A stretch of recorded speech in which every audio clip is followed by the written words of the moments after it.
और आज समूचा देश, आपका परिवार, खुद आप और आपके आसपास हर तरफ सभी लोग भारतीय क्रिकेट टीम की जीत की दुआ कर रहे हैं। बहुत से लोगों ने मंदिर मंदिर माथा भी टेका है ताकि रोहित एंड टीम जीत जाए। हम सभी की टीम जीते, भारत जीते, ये बहुत ही अच्छी बात है।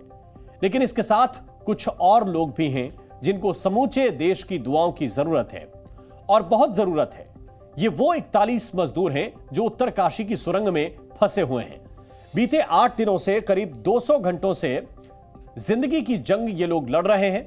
अब तक उनको बाहर निकालने के लिए प्रयास किए जा रहे हैं, लेकिन अब तक किए गए सारे प्रयासों में सफलता नहीं मिल सकी है। उनको भी आपकी और हम सबकी उसी तरह की दुआओं और पूजा की जरूरत है जैसी दुआएं आप सबने टीम इंडिया के लिए की हैं। उत्तरकाशी की टनल में फंसे वो 41 मजदूर भी हमारे अपने हैं। क्या हुआ? जो वो देश के लिए नहीं खेलते हैं, क्रिकेट नहीं खेलते हैं, लेकिन देश के लिए काम तो कर रहे हैं। वो जिस टनल को बनाने का काम कर रहे हैं वो हमारे आपके लिए ही बनाई जा रही है। जिस टनल में 41 मजदूर फंसे हैं वो 4 धाम प्रोजेक्ट का हिस्सा है, जिसके बन जाने के बाद बद्रीनाथ, केदारनाथ, यमुनोत्री और गंगोत्री तक कनेक्टिविटी और बेहतर हो जाएगी। तो जरा सोचिए, इस सुरंग के बन जाने का फायदा किसे मिलेगा? आपके और हमारे, हम सभी के परिवारों को यह फायदा मिलेगा। उन लोगों को फायदा मिलेगा जो 4 धाम यात्रा पर बहुत सारी मुश्किलों का सामना करते हैं और उन्हें ज्यादा समय भी लगता है। ऐसे में इन सभी मजदूरों के लिए भी दुआएं तो बनती हैं। दुआ कीजिए अब जो भी मशक्कत, मेहनत की जा रही है वो सफल हो जाए। जिस ऑगर मशीन से ड्रिल की बात कही जा रही है, रेस्क्यू में जुटे लोगों की मेहनत सफल हो जाए और सफल हो जाए उन परिवारों की मुरादें, पूजा और अरदास जिन्हें वो अपने घर के सदस्य के लिए कर रहे हैं। वो सदस्य जो पिछले 8 दिनों से, जी हां 8 दिनों से इस टनल के अंदर फंसे हुए हैं। अभी 6 तरह के विकल्प पर काम चल रहा है। सबसे बड़ी प्राथमिकता है कि जान कैसे बचाई जाए। जान बचाना हमारी प्राथमिकता है। राज्य सरकार एयरलिफ्ट, जो भी जरूरत होगी उसका इंतजाम कर रही है। और ऐसा नहीं है कि मजदूरों को निकालने के लिए कोशिश नहीं की जा रही है। इन तस्वीरों को देखिए, हम आपको कुछ तस्वीरें दिखाते हैं। यहां दिन रात काम चल रहा है। रेस्क्यू टीम न दिन देख रही है और न ही रात, बस मजदूरों को निकालने में जुटी हुई है। सिलक्यारा में जहां यह टनल है, जहां पर मजदूर फंसे हुए हैं, जहां दर्जनों एजेंसियां भी जुगत भिड़ा रही हैं, तो विदेश से भी मशीनें मंगाने के अलावा विदेशी एक्सपर्ट्स की भी मदद ली जा रही है। आज 8वें दिन देश के हाईवे में सड़क परिवहन मंत्रालय के केंद्रीय मंत्री नितिन गडकरी उत्तराखंड के मुख्यमंत्री पुष्कर सिंह धामी के साथ मौके पर पहुंचे। उन्होंने विशेषज्ञों के साथ रेस्क्यू के सारे तौर तरीकों पर बारीकी से मुआयना किया, एक्सपर्ट से बात भी की और उसके बाद मीडिया के सामने आए। और जो बात उन्होंने मीडिया के सामने कही, उससे टनल के अंदर फंसे मजदूरों के परिवारों ने राहत की सांस ली होगी। निश्चित रूप से उनको अंदर में जो लोग हैं वहाँ लाइट है, काफ़ी खाली जगह है, लोग घूम रहे हैं, उनसे कम्युनिकेशन हुआ है और वहाँ उनको अभी हम लोग बाकी बातों के साथ इलेक्ट्रॉनिक्स और टेक्नोलॉजी का उपयोग करके हम लोग अलग अलग प्रकार की डिफेंस के सेक्रेटरी से बात हुई है कि ऑप्टिक फाइबर केबल डाल जाए सकती क्या, पानी के लिए भी व्यवस्था हुई है, ऑक्सीजन की भी व्यवस्था हुई है और अभी उनका मोरल ठीक है, वो भी हिम्मत से लड़ रहे हैं। एक प्रकार से एक आपदा के साथ लड़ाई है, सब हम लोग मिलकर उसके ऊपर जीतेंगे, यही हमारी पॉजिटिविटी के साथ दृढ़ विश्वास है। ये जानकर अच्छा लगा कि सभी मजदूर अंदर हैं और सुरक्षित हैं। अच्छी बात यह रही कि भले ही मोटे पाइप को डालने के लिए अभी ड्रिलिंग मुश्किल हो रही है, लेकिन 4 इंच का पाइप ड्रिल करके मजदूरों तक पहुंचाया गया था और उसी के जरिए उन्हें ड्राई फ्रूट्स, दवाएं और जरूरी लिक्विड भेजे जा रहे हैं। सभी मजदूरों से लगातार बात की जा रही है, उन्हें हौसला दिया जा रहा है कि वो सुरक्षित हैं, लेकिन आखिर कब तक ये भरोसा कायम रखा जाए, इस पर भी नितिन गडकरी ने जवाब दिया। उन्होंने बताया कि मजदूरों को बचाने के लिए 5 नहीं बल्कि 6 तरह के विकल्पों पर काम चल रहा है। निश्चित रूप से उनको अंदर में जो लोग हैं वहाँ लाइट है, काफ़ी खाली जगह है, लोग घूम रहे हैं, उनसे कम्युनिकेशन हुआ है और वहाँ उनको अभी हम लोग बाकी बातों के साथ इलेक्ट्रॉनिक्स और टेक्नोलॉजी का उपयोग करके हम लोग अलग अलग प्रकार की डिफेंस के सेक्रेटरी से बात हुई है कि ऑप्टिक फाइबर हमने अभी इसके लिए करीब 6 विकल्प लोगों ने दिए, 6 विकल्पों पर काम कर रहे हैं। भारत सरकार की अलग अलग एजेंसीज है जिनको जिम्मेदारी दी गई है। पीएमओ से भी विशेष रूप से यहाँ ध्यान दिया जा रहा है। उत्तराखंड के सरकार, उनके मुख्य सचिव और उनकी पूरा सहयोग है, और NHIDCL ये भी इसमें विशेष रूप से हमारे महमूद करके एडिशनल सेक्रेटरी जो मैनेजिंग डायरेक्टर वो भी काम कर रहे हैं। यहाँ आसपास हिमालय में जहाँ प्राइवेट सेक्टर में चोजिला टनल का काम चल रहा है, बाकी टनल का काम चल रहा है, उन प्राइवेट सेक्टर में भी टनल के काम करने वाले एक्सपर्ट जो थे उनको भी यहाँ बुलाया, जो BRO के थे उनको भी बुलाया है। फिलहाल अभी ड्रिलिंग का काम बंद है। कल जब अमेरिका से लाई गई ऑगर मशीन से ड्रिलिंग की जा रही थी तो तेज कंपन होने लगा था, उस पर खासा जोर पड़ रहा था और इसीलिए ऊपर से मलबा नीचे टनल में गिरने लगा था। लिहाजा ऑगर मशीन से खुदाई का काम बंद कर दिया गया था। लेकिन गडकरी ने आज फिर ये उम्मीद जताई है कि ऑगर मशीन ही सबसे अच्छा विकल्प है। लेकिन कल वो काम क्यों नहीं कर पाई, उसकी भी उन्होंने वजह बताई। उन्होंने बताया कि हिमालय के पहाड़ों में पाई जाने वाली चट्टानें अलग अलग किस्म की हैं। कुछ बहुत ही नरम हैं तो कुछ बहुत ही सख्त हैं, तो कुछ डायमंड रॉक्स जैसी सख्त हैं जिन्हें भेद पाना हर मशीन के लिए संभव नहीं होता।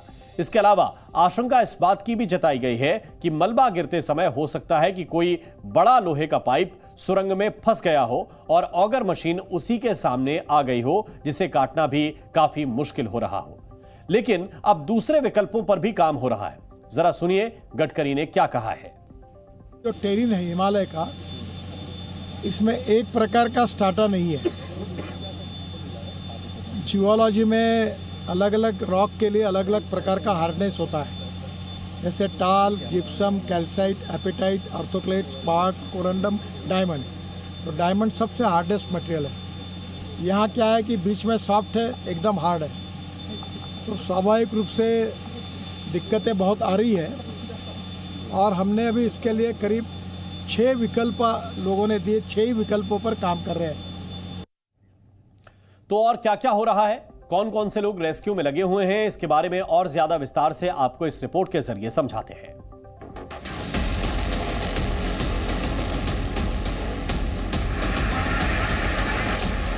चट्टान सी आफत, फौलाद सी मुश्किल, लेकिन उन मुश्किलों पर भारी हैं उम्मीदें। वो उम्मीदें जो पिछले 8 दिनों से इस सुरंग के भीतर फंसे 41 मजदूरों में दौड़ रही हैं। यहां मौजूद हर तरह की मशीनें काम में जुटी हैं। हर पैतरा, हर तकनीक की आजमाइश हो रही है। यहां बाहर मौजूद हर शख्स की बस एक ही कोशिश है कि बस किसी तरह से अपने साथियों को बाहर निकाला जा सके। तो साथ ही दुआओं का भी सहारा लिया जा रहा है। एक तरफ ड्रिलिंग मशीनें रोज मजदूरों के लिए मेहनत करती नजर आती हैं, तो दूसरी तरफ मजदूरों के परिवार वाले उनके सकुशल सुरंग से बाहर आने की कामना करते हैं, दुआएं करते हैं, पूजा करते हैं। हादसे के 7वें दिन रेस्क्यू के दौरान सुरंग में कंपन और मलबा गिरने के बाद खतरे को देखते हुए अमेरिका से लाई गई ऑगर मशीन से ड्रिलिंग बंद है। अब सुरंग के ऊपर और साइड से ड्रिलिंग हो रही है। रेस्क्यू टीम ने इसके लिए 6 तरह के प्लान बनाए हैं। खुद इस बात की जानकारी केंद्रीय मंत्री गडकरी ने दी। पहला, टनल में ड्रिलिंग करके पाइप बिछाने की तैयारी है। दूसरा प्लान, टनल के पीछे से भी ड्रिल किया जाएगा। तीसरा, टनल के ऊपर से भी ड्रिल करके रेस्क्यू किया जा सकता है। चौथा, लेफ्ट से परपेंडिकुलर यानी सीधे ऊपर से ड्रिलिंग की जाएगी। वहीं 5वें प्लान के तहत राइट से भी परपेंडिकुलर ड्रिलिंग की जा सकती है। इसके अलावा छठी प्लानिंग भी तैयार की गई है। विशेष रूप से जो टेरिन है हिमालय का, इसमें एक प्रकार का स्टार्टर नहीं है। जियोलॉजी में अलग अलग रॉक के लिए अलग अलग प्रकार का हार्डनेस होता है, जैसे talc, gypsum, calcite, apatite, orthoclase, spars, corundum, diamond. तो डायमंड सबसे हार्डेस्ट मटेरियल है। यहाँ क्या है कि बीच में सॉफ्ट है, एकदम हार्ड है, तो स्वाभाविक रूप से दिक्कतें बहुत आ रही है। और हमने अभी इसके लिए करीब 6 विकल्प लोगों ने दिए, 6 ही विकल्पों पर काम कर रहे हैं। जाहिर है मुश्किल बड़ी है। जिनके अपने इस सुरंग के अंदर फंसे हैं वो परेशान हैं, बेबस हैं कि बस कैसे उनके अपनों को बाहर निकाला जाए और वो उन्हें देखें, सकुशल देखें। इन सब के बीच आज सड़क परिवहन मंत्री गडकरी के साथ उत्तराखंड के मुख्यमंत्री पुष्कर सिंह धामी ने भी सबको भरोसा दिलाया कि जल्द से जल्द मजदूरों को सुरंग से बाहर निकाला जाएगा। राज्य सरकार हर संभव जितनी भी एजेंसियां हैं उन एजेंसियों को संपूर्ण मदद देने के लिए तैयार है, संपूर्ण मदद दी जा रही है। हम भगवान से प्रार्थना करते हैं कि जल्दी से जल्दी वो आएँ, क्योंकि उनका वास्तव में समय बीतने के साथ साथ उनकी परेशानियां बढ़ रही हैं और पारिवारिक जनों के ऊपर भी जिस प्रकार का वो महसूस कर रहे होंगे, जिस प्रकार की परेशानी है उसको महसूस किया जा सकता है। वहीं इस काम में कई सारी एजेंसियां लगातार जुटी हुई हैं। 8 एजेंसियों के एक्सपर्ट ऑपरेशन में जुटे हुए हैं। इनमें NHIDCL, BRO, RVNL, ONGC के एक्सपर्ट साथ हैं। NDRF, SDRF, PWD, ITBP के एक्सपर्ट भी मौके पर मौजूद हैं। मजदूरों को सुरक्षित निकालने के लिए नॉर्वे के टनल एक्सपर्ट्स की भी मदद ली जा रही है। हॉलैंड से नई ड्रिलिंग मशीन मंगाई गई है। एक साथ 5 तरफ से ड्रिलिंग की जाएगी। साथ ही जियो मैपिंग के जरिए लोकेशन की तलाश की जा रही है। वहीं सिलक्यारा टनल में मजदूरों तक खाने की सामग्री पहुंचाने के लिए एक नया 6 इंच का पाइप डाल दिया गया है। इसके जरिए अब खाने पीने का ज्यादा सामान और दूसरी जरूरी चीजें भी भेजी जा सकती हैं। जो पहला प्रयास हमने ऑगर मशीन का शुरू किया जो अमेरिका में बनी हुई है, वो एक मशीन काम कर रही, दूसरी भी मशीन है, पर वो मशीन जब सॉफ्ट स्टार्टर था तो अच्छा काम कर रही थी। अचानक हार्ड मटेरियल आने के कारण थोड़ा सा चिंता का विषय हुआ। उसका भी टेक्निकल सॉल्यूशन निकाला गया है। वर्टिकल भी 3 प्रकार के प्रयास है, उसके भी हम कर रहे हैं। हमने कोई प्रयास ऐसा नहीं रखा कि जो हमको नहीं कर सकते। हमने सब प्रकार के प्रयास किए। पहली प्रायोरिटी है उनकी जान बचाना और जल्द से जल्द उनको बाहर निकालना। पिछले 8 दिनों से जारी जंग कब खत्म होगी ये साफ नहीं है। एक्सपर्ट्स बोलने के बजाय सिर्फ काम में जुटे हैं। प्रशासन रोज वादे तो कर रहा है, उम्मीदें तो दे रहा है, लेकिन अभी तक वो भी सफलता की बात नहीं कर पा रहा है। सुरंग में फंसे मजदूरों को बचाने के लिए प्रधानमंत्री नरेंद्र मोदी भी लगातार नजर बनाए हुए हैं। अब एक्सपर्ट को तकनीक का ही सहारा दिख रहा है। उम्मीद है जल्द ही मेहनत सफल होगी और टनल में फंसे मजदूरों के परिवारों में खुशियां खिलखिलाएंगी। ब्यूरो रिपोर्ट, जी मीडिया। और अंजलि सिंह इस वक्त हमारे साथ ज्यादा जानकारी के साथ ग्राउंड जीरो से जुड़े हुए हैं। सीधे उनकी तरफ चलते हैं। अंजलि, एक बात तो है कि अभी कुछ दिन और लगेंगे, जिस तरह से ब्रीफिंग की जा रही है, बताया जा रहा है, नई नई तकनीकों पर काम किया जा रहा है, लेकिन सवाल यह है कि मजदूर पिछले 8 दिन से लगभग 200 घंटे से अंदर कैसे रह रहे हैं, किसके सहारे जिंदा हैं, क्या क्या डिटेल्स इसके बारे में प्रशासन ने दिए हैं आपको? जी देखिए, जहाँ तक बात करें अंदर फंसे हुए मजदूरों की तो 41 इनकी संख्या है और अभी तक संपर्क जो है इन सभी से बना हुआ है।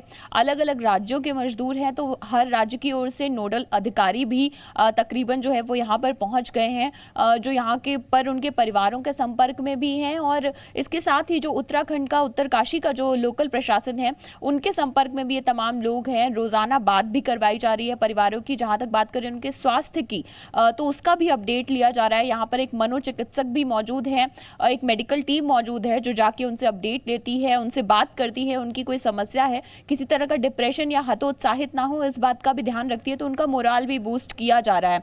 और रही बात तकनीक की, तो देखिए अब 6 प्लान, जैसा कि परिवहन मंत्री ने कहा कि 6 प्लान पर काम किया जा रहा है, जिसमें सबसे ज्यादा उम्मीद जो है वो उसी पुराने प्लान से है जहां पर ऑगर मशीन जो ड्रिल कर रही थी, क्योंकि सबसे कम दूरी वहीं से है। और ऐसे में अब जो नई मशीन इंदौर से मंगाई गई है उसके इंस्टॉलेशन का काम जो है वो जल्द ही शुरू किया जाएगा और अगर वहां से ड्रिलिंग में सक्सेस मिल जाती है तो जल्द से जल्द उन मजदूरों तक पहुंचा जा सकता है। इसके साथ ही वर्टिकल ड्रिलिंग पर भी तेजी से काम किया जा रहा है, यानी पहाड़ जो सुरंग के ऊपर पहाड़ है उसको ऊपर से खोदकर और वहां से एक जगह बनाकर लोगों को बाहर निकाला जाएगा। पूरी तरह से देखिए तकनीक का सहारा लिया गया है, रोबोटिक्स को इन्वॉल्व कर दिया गया है, अंदर ऑप्टिकल फाइबर के जरिए एक कैमरा भी भेजे जाने की कोशिश है प्रशासन की, जिसके जरिए अंदर जो मजदूर फंसे हुए हैं उनकी जो यथास्थिति है उस पर भी नजर रखी जा सके। बहुत बहुत धन्यवाद अंजलि आपका इस पूरे अपडेट के लिए।